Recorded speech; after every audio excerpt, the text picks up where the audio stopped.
Other than yourself or whatever it is that you're thinking, who you think had the best verse on that song? Damn, that's a good question. I think everybody had a really good verse. You think about Nature. Nature killed it. Big Pun killed it. The Locks killed it. If I had to pick, if I had to pick, I'm gonna go with Nature.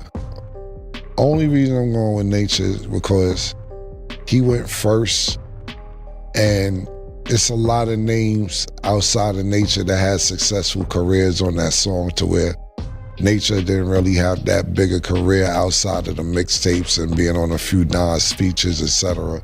So for him to keep up and have a good verse with people who went on to have legendary careers or great careers, whether it's Big Pun, The Locks, Noriega, myself, and the people on that song, I'm gonna give it to Nature. Cameron just gave his pick for who really stole the show on one of hip-hop's most legendary collaborations, and I don't think many people expected this answer.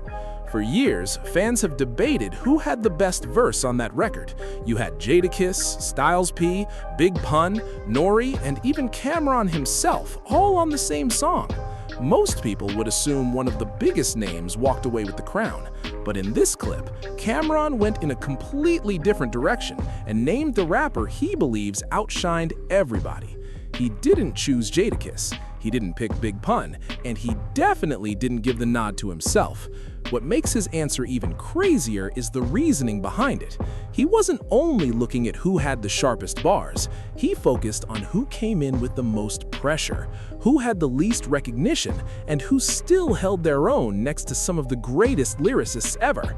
I'm gonna let y'all hear exactly what he said in a second, but before we get there, make sure you hit the like button, subscribe to the channel, and let me know your thoughts in the comments. Let's get into it. That's not the same time though. That's a different story. I know. But yeah, when I seen so you know, back in the days, Harlem and older people in Harlem still said, and they'll be like, "Yo, what's up, Dick?"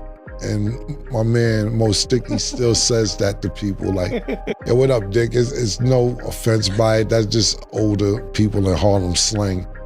And we was in front of the Lamontros, that's what it's called. Me, Suge, and Baron Davis. We wasn't together. I just happened to see Baron and Suge in front of the hotel. And I spoke to Suge and Baron Davis, and my DJ's name is Mo Sticky, and he came downstairs and we introduced him.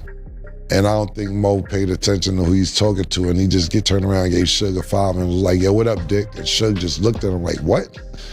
And gave him that look. I was like, "Oh shit." He's like, "Oh no, I was just saying what's up." And Suge just gave him a look and like walked off like, y'all niggas better watch y'all mouth. Not saying better watch y'all mouth, but he's like, I don't know what y'all trying to say, but Mo Sticky definitely gave him a 5 with like, "What's up, Dick?" And Suge was like, "Get your man," basically. And it turned into a whole little mess. Mo Sticky got paranoid.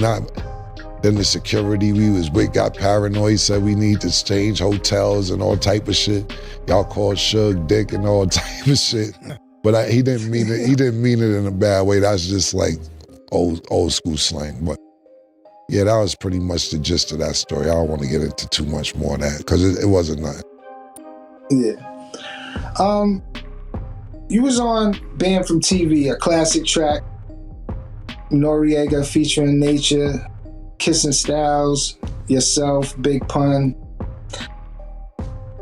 Other than yourself or whatever it is that you're thinking, who you think had the best verse on that song?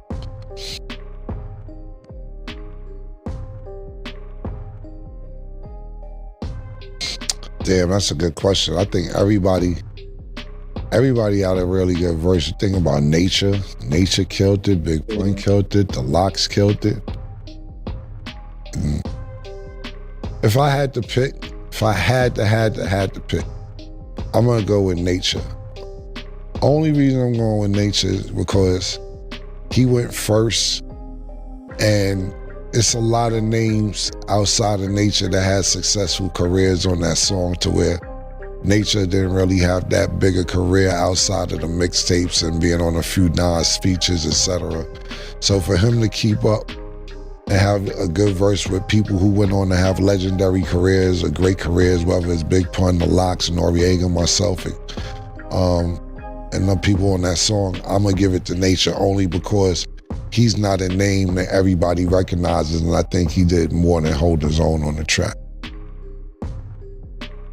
Oh, okay. In your studio, I noticed a couple of times you got the platinum selling girl group 3LW. They gave you a plaque with your name on it. Why does 3LW, why is your name on the 3LW plaque? Because I'm a ghostwriter, son, all right?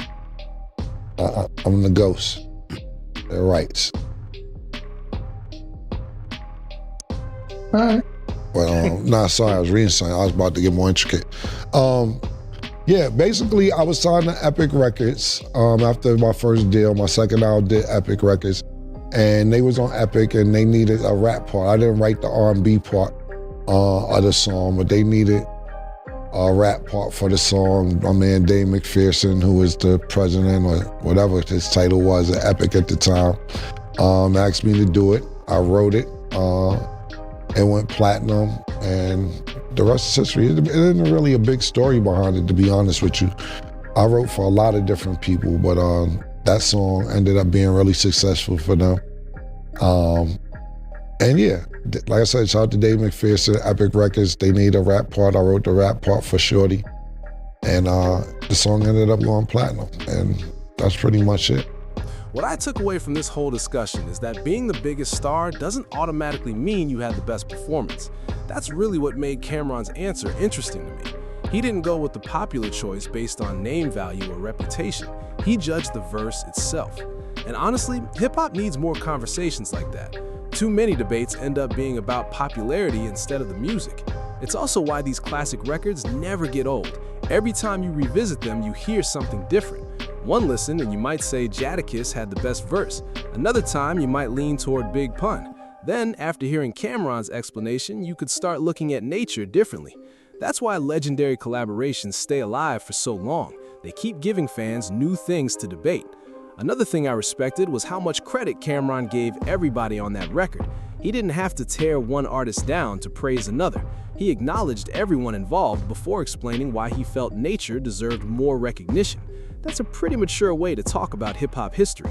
You can give one artist flowers without taking them away from somebody else. So what do y'all think? Do you agree with Cam'ron that Nature had the strongest verse, or are you still rolling with Jadakiss or somebody else? Out of all the legends on that track, who impressed you the most and why? Drop your thoughts in the comments and don't forget to like and subscribe. Peace.